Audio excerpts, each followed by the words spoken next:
Yahvé, chef de la fraternité noire, chef de démons.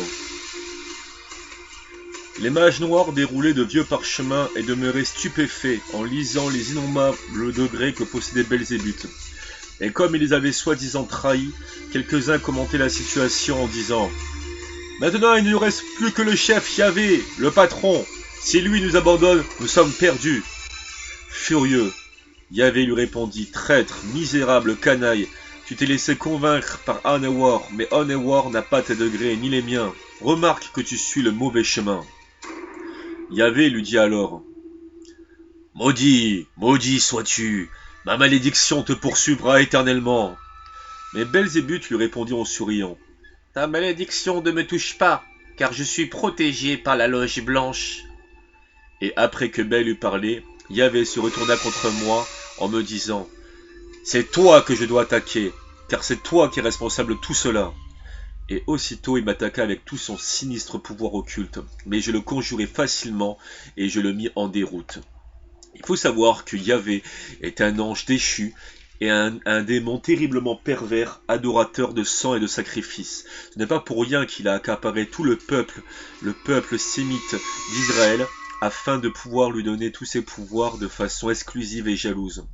Yahvé et sa loge noire étaient déjà sur le point de triompher totalement sur terre. Tout marchait selon leur plan. Et je reçus, moi, Samal Onewar, l'avatar de l'ère du Verseau, l'ange de lumière, l'ordre des seigneurs du karma d'enfermer Yahvé et tous les mages noirs dans l'abîme. Lorsqu'arriva la nuit où je devais obéir à l'ordre de capturer Yahvé, je marchais avec tous mes disciples en rigoureuse formation militaire, lançant des acclamations à Yahvé. Nous le cernâmes et capturâmes par surprise. Il était convaincu que nous venions pour le fêter. C'est pourquoi il ne nous échappa pas. Les mages noirs, les magiciens noirs sont horrifiés en voyant cette épée. Yahvé avait un karma très grave, car il fut l'auteur secret de la crucifixion du Christ et le responsable direct de l'échec de l'évolution humaine sur la terre. Cette vieille dette, il devait irrémédiablement la payer, car personne ne peut se moquer de la loi du karma impunément, et toute forme de vie qui vient au monde est soumise à la loi du karma, ange, démon, être humain, animal. Les seigneurs du karma me remirent une énorme et lourde croix, couverte d'épines, afin de crucifier Yahvé la tête vers le bas et les pieds vers le haut, car il crucifia lui-même le Christ et son karma devait maintenant entrer en action. Les mots dragon, diable et Satan sont des mots individuels et génériques, parce qu'ils symbolisent Yahvé et les milliards d'âmes que moi, Onewar, je suis en train d'enfermer dans l'abîme. Et je vis les soldats de Yahvé, qui assassinèrent le Christ. Je me déguisai en vieillard et en mage noir moi aussi, pour convaincre Luzbel que son patron Yahvé l'avait appelé auprès de lui avec toutes ses légions. Puisque Yahvé tombait, Luzbel tomba aussi. Diodore déclare dans une de ses poésies « Sachez qu'entre tous les dieux, le plus élevé est Iao. Iao.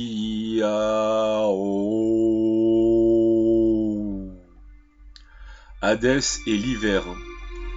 Zeus règne au printemps. Hélios en été. Et en automne redevient actif Iao qui travaille constamment. Iao et Jovis Pater, Jupiter, que les Juifs appellent de façon illégitime Yahvé. Iao offre le substantiel vin de vie, tandis que Jupiter est un esclave du soleil. Extrait du livre L'Église gnostique du maître Yorakao Sha. 7 paroles. Yahvé, le génie du mal, est un ange déchu. Les bodhisattvas se réincarnent sans cesse afin de payer du karma. Ils souffrent et jouissent, ce sont des hommes comme tout le monde, les bodhisattvas. Lorsque le peuple eut à choisir entre le Christ, symbole de l'amour universel et du sacrifice, et Yahvé, symbole du sang et de l'argent et de tous les vices et de la perversité, le peuple crucifia le Christ et adora Yahvé, qui est le chef de la loge noire. Yahvé est un ange déchu, le génie du mal, un démon terriblement pervers. C'est ainsi que le peuple de Judée crucifia son Christ promis, ainsi que le peuple d'Israël échoua, ainsi que s'enfonça dans l'abîme le peuple qui avait été choisi pour répandre sur toute la face de la terre la sagesse christique. Aujourd'hui, ce peuple suit Yahvé. Il a complètement échoué. C'est le peuple qui a trahi son maître et l'a crucifié. Si le Seigneur n'avait pas été crucifié, le sort du monde occidental aurait été tout autre. Nous aurions actuellement partout de sublimes rabbins illuminés prêchant l'ésotérisme christique. Ces hommes sont divorcés de l'intime, ce sont des démons. Même si beaucoup de ces égarés sont sincères et ont de bonnes intentions, il existe effectivement beaucoup de juifs sincères avec de bonnes intentions et aimant leurs congénères. Malgré tout, les sionistes, eux, sont des adorateurs de Yahvé, pleinement décomplexés. Ces âmes ont descendu au degré de démons, mais elles ne s'en croient pas moins très saintes. Quel naïf, quel naïf. Les démons deviennent des habitants de l'abîme, et ne pourront pas se réincarner dans leur diverso, qui est le millénium de l'Apocalypse. Ils ne reviendront que dans l'ère du Capricorne, l'âge de l'Esprit Saint. On leur offrira alors une dernière opportunité. À ce moment-là, Yahvé aura un corps physique, et il naîtra en Palestine. Il sera un guerrier. Alors les habitants de l'abîme, après avoir éprouvé les terreurs de l'abîme, seront rappelés à l'ordre, et ils devront se définir concrètement pour le Christ ou pour Yahvé. Vous devez faire un choix dès aujourd'hui. Le Christ, symbole christique, de l'amour, du sacrifice, de la connaissance, de la justice, ou Yahvé, perversion, argent, débauche, cupidité, haine, jalousie, colère, peur.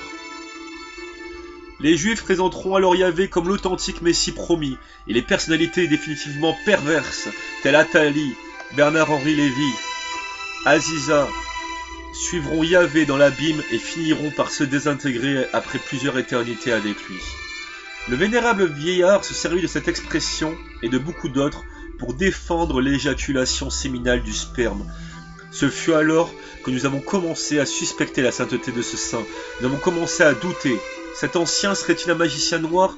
Car seuls les magiciens noirs, les satanistes, vouent un culte à l'éjaculation du sémen ou à l'atteinte de l'orgasme spasmodique. Tout cela n'est que magie noire consciente ou inconsciente. Cependant, en regardant autour de nous, nous ne voyons que de vénérables anciens, une lumière resplendissante, des choses ineffables. Cela nous paraissait même un sacrilège de douter de ce maître et de la sainteté de cet endroit.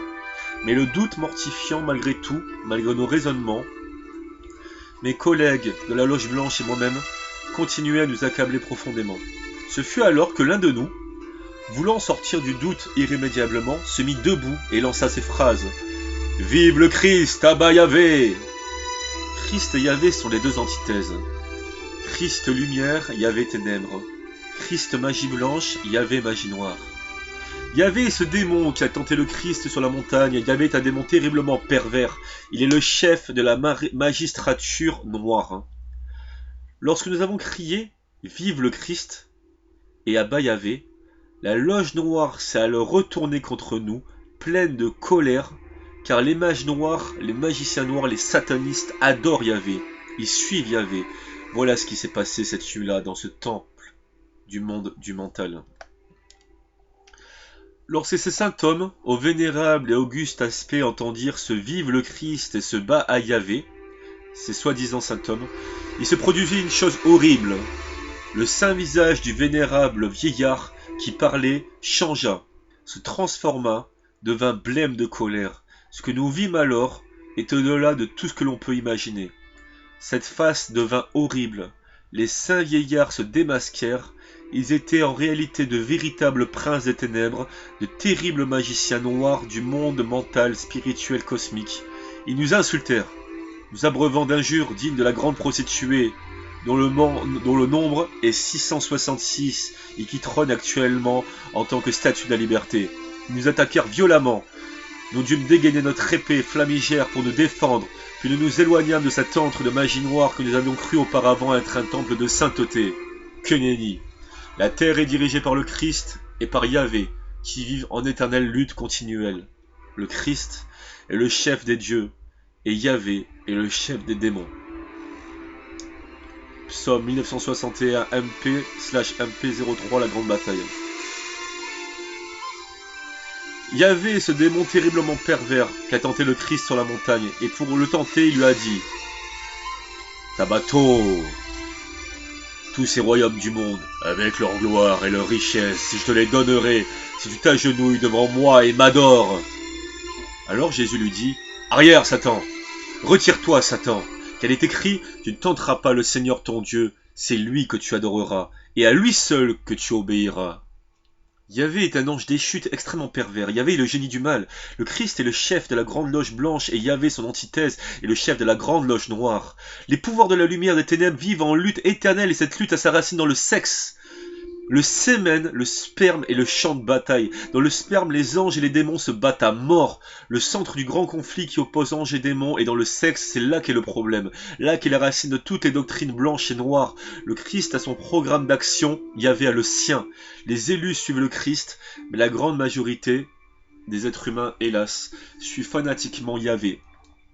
Nous pouvons le voir aujourd'hui à travers tous les messages subliminaux, dans les films Disney, dans les films hollywoodiens, dans les pubs, la diabolisation de l'islam, la diabolisation du Christ, les symboles sexuels de plus en plus présents de façon subliminale afin de pervertir toute la jeunesse et de les éloigner de leur réalité, de leur réelle nature divine. Voici le travail de la loge noire aujourd'hui. Nous éloigner de notre nature divine et nous éloigner de la magie blanche du Christ.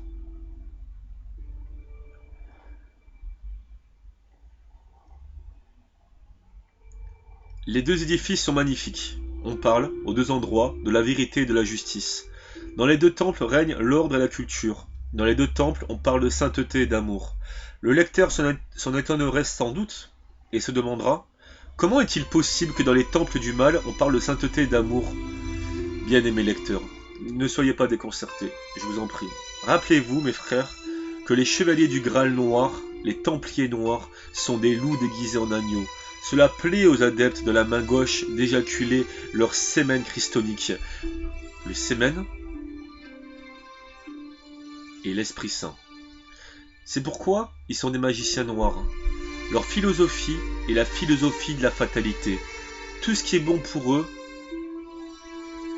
est mauvais.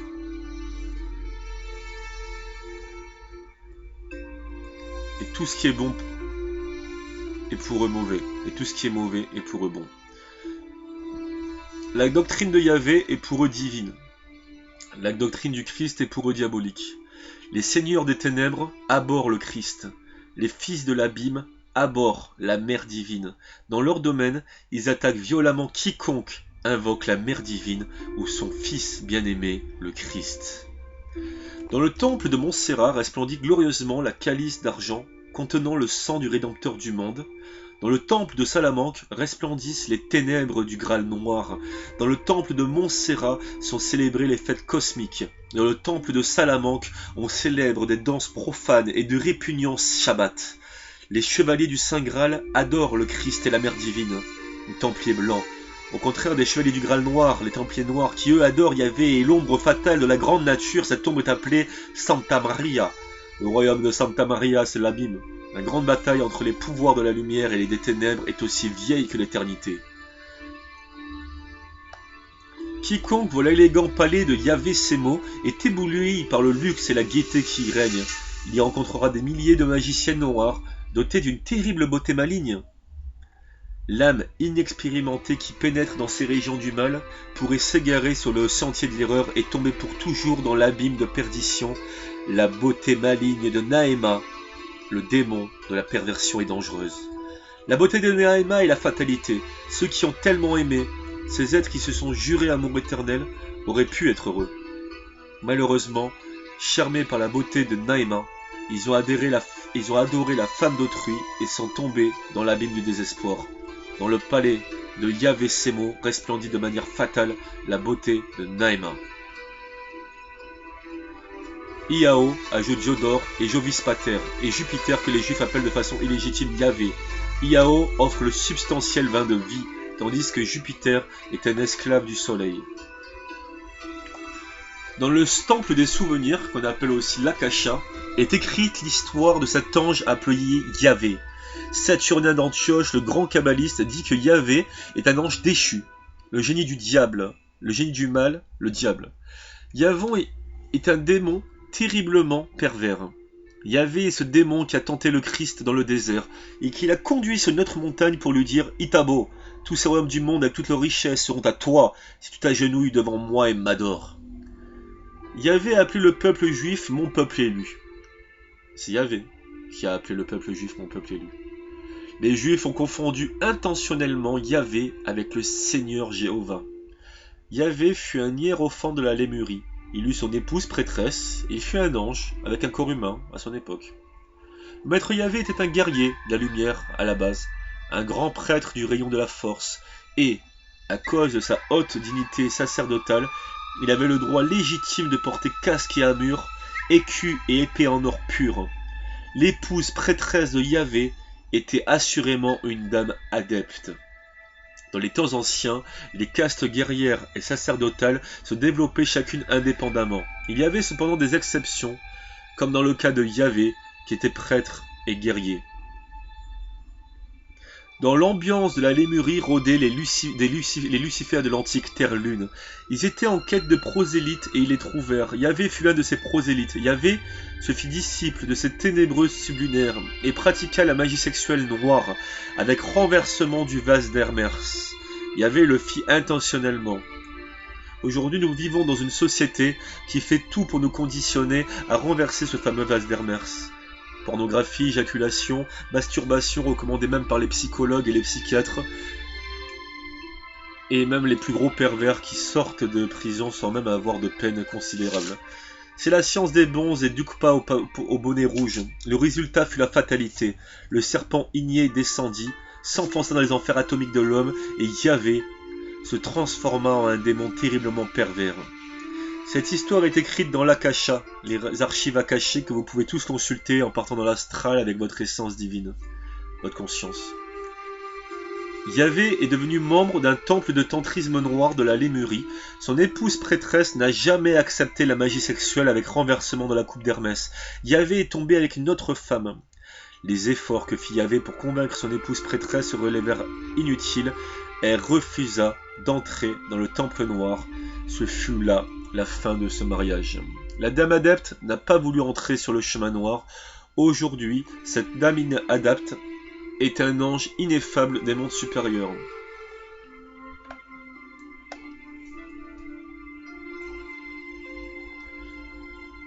Il y a longtemps, dans la nuit profonde des siècles, là-bas, sur le continent Mu ou Lémurie, je connus Yahvé, cet ange tombé dont parle Saturnin d'Antioche le Saint. Certes, Yahvé était un véritable maître de la fraternité blanche, un ange glorieux des Mahabharataras précédents.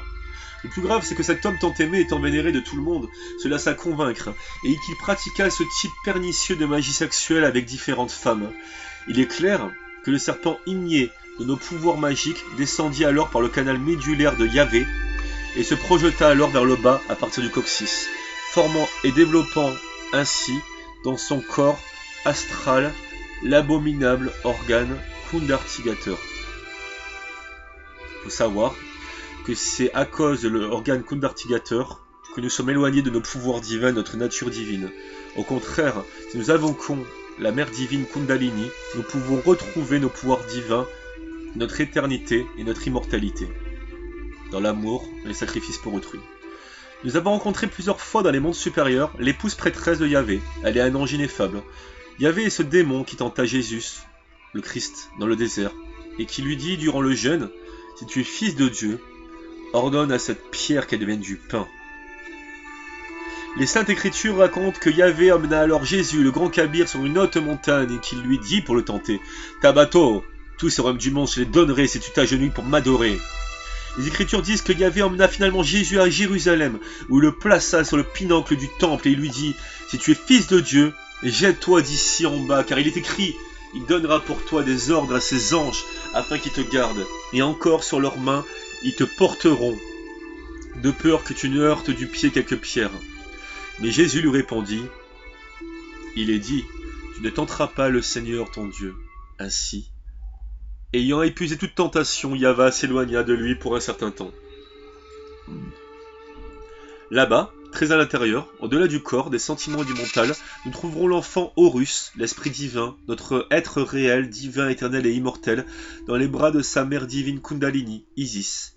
Nous avons tous un être réel, un être divin. Et nous avons tous la mère correspondante, la divine mère Kundalini, dont aucun n'a levé le voile comme l'écrivit Beethoven sur son piano. Isis, dont aucun mortel n'a levé le voile. Isis, Kundalini, est en vérité l'aspect féminin d'Osiris, le père qui est en secret. Celui-ci en lui-même est la face masculine d'Isis.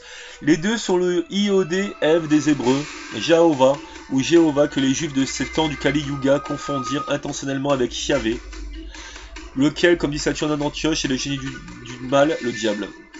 Quand quelqu'un parle avec Yahvé, il peut mettre clairement en évidence que les perdus détestent le logos solaire et qu'ils sont tout à fait amoureux de la roue du samsara, le cercle vicieux et fatal des multiples réincarnations. Yahvé a fait de toute cette roue du samsara une mystique, une religion, et tous ses acolytes lui sont fidèles. Quand on parle avec Yahvé, on peut vérifier que cet ange déchu possède une étincelante intellectualité grâce à laquelle il peut séduire totalement n'importe qui. Toutes les conversations avec Yahvé commencent contre le Christ cosmique. Ce démon est terriblement pervers et déteste mortellement le logos solaire, symbole christique. Nous avons par exemple le cas du maître Jéhovah qui envoya son bodhisattva au Chili. Actuellement, c'est un jeune qui fait des bêtises. Le maître attend seulement que son bodhisattva mûrisse pour entrer en lui. Jéhovah est le régent de l'antique lune, c'est un grand maître, qui a été intentionnellement confondu avec Yahvé, le chef de la loge noire. Celui qui tenta Jésus en lui offrant tous les trésors de ce monde. Jésus lui répondit « Satan, Satan, tu ne tenteras pas ton Dieu. On peut représenter Yahvé par l'étoile à 5 pointes avec les pieds vers le haut et la pointe vers le bas. » Un certain temps fut nécessaire pour que les gens étudient la doctrine du Christ et qui se définissent soit pour le Christ, soit pour Yahvé, ou bien pour la loge blanche, ou pour bien la loge noire.